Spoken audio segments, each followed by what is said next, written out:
Wabarakatuh, pimpinan dan anggota Komisi 6, yang saya hormati, Pak Erik, Menteri BUMN, Pak Bahlil, Menteri Investasi. Pertama kepada Pak Erik nih, tentu saya apresiasi berkaitan dengan realisasi anggaran. Saya lihat tahun 2022 sudah mencapai 127,52 miliar atau sekitaran 61,24% sampai September. Artinya apa? Ini sudah maksimum, Pak Erik, dengan anggaran kurang lebih sekitar 208. Pertama tentu berkaitan, saya mungkin nggak panjang, Pak Menteri BUMN, Pak Erik, berkaitan dengan tentu kita akan mendukung ya berkaitan dengan pengusulan PMN khusus di tahun 2022 sekitar 72,44 triliun ya. Tentunya ketahui bahwa anggaran nanti digunakan untuk memaksimalkan proyek strategis nasional, kemudian juga pengembangan pariwisata, perumahan rakyat, dan juga penguatan industri. Mungkin saya ingin dapat gambaran nih Pak Erik ya berkaitan dengan PMN. Terutama ini proses serapan hingga tahun ini dari PMN yang diterima ini kita ingin dapat gambaran seperti apa. Kemudian juga proses kemajuan ya BUMN yang diberikan ini sejauh mana. Artinya dengan PMN yang diberikan dengan sekian banyak BUMN ini sejauh mana reportnya perkembangan BUMN. Jadi sehingga kita akan terus bisa mendukung. Tentu akhirnya termasuk persoalan dividen nantinya kan. Termasuk juga bagaimana dengan PMN yang bersifat non-tunai. Untuk BUMN pangan dan industri pertahanan ya, maka sudah dimaksimalkan mekanisme dan sudah ada hasil signifikan belum terhadap BUMN tersebut. Termasuk juga pertimbangan ini menyangkut juga pertemuan kita di 2023 Pak Erik ya.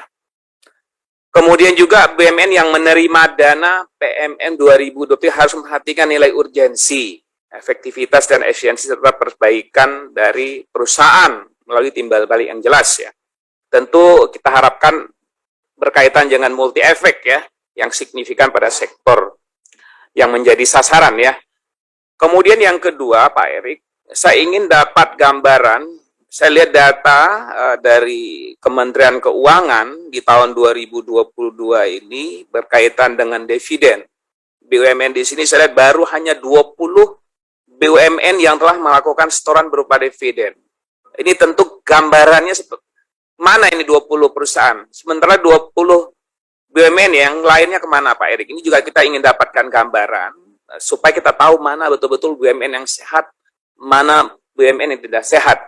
Kemudian yang berikutnya, kemarin saya lihat berita Pak Erik juga akan menggabungkan beberapa BUMN yang tidak sehat ya, termasuk PTPN ya. Dari 14 PTPN, saya lihat ada beberapa PTN akan digabungkan.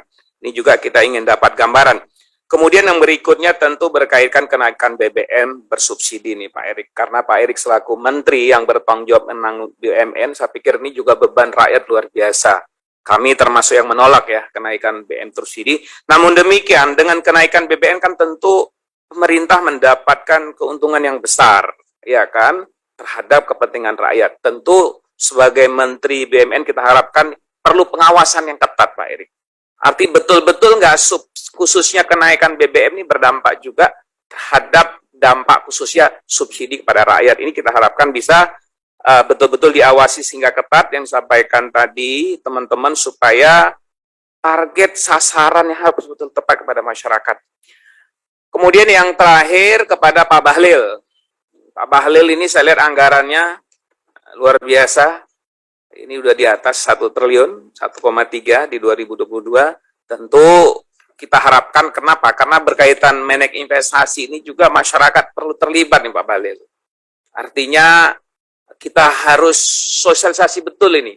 Bagaimana persoalan investasi. Karena saya lihat nih, investasi yang terbesar nih rata-rata kan di Pulau Jawa. Saya lihat kan, sementara di Pulau Sumatera sangat terbatas. Termasuk di dapil saya Pak Bahlil, itu khusus di Aceh. Itu di Aceh sampai hari ini belum kelihatan, termasuk yang gagalnya investasi di Pulau Banyak.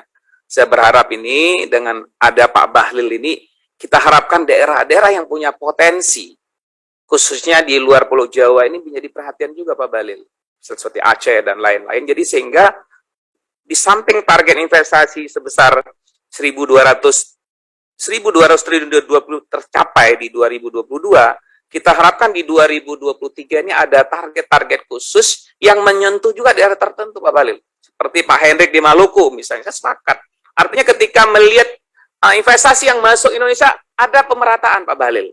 Jadi sehingga dampak ekonominya kepada masyarakat jadi dirasakan.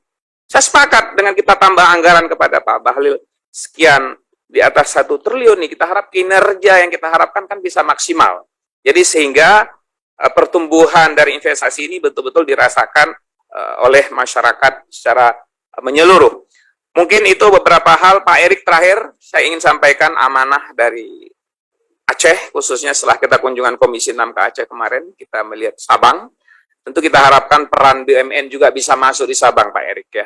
Kenapa? Kalau BUMN tidak masuk nih Pak Arya, kita harapkan BUMN juga bisa bergabung di sana, termasuk juga membangun fasilitas hotel dan lain-lainnya. Sehingga tingkat keberadaan investasi yang disampaikan Pak Bahlil bisa nyampe di masyarakat di sana. Terima kasih. Assalamualaikum warahmatullahi wabarakatuh.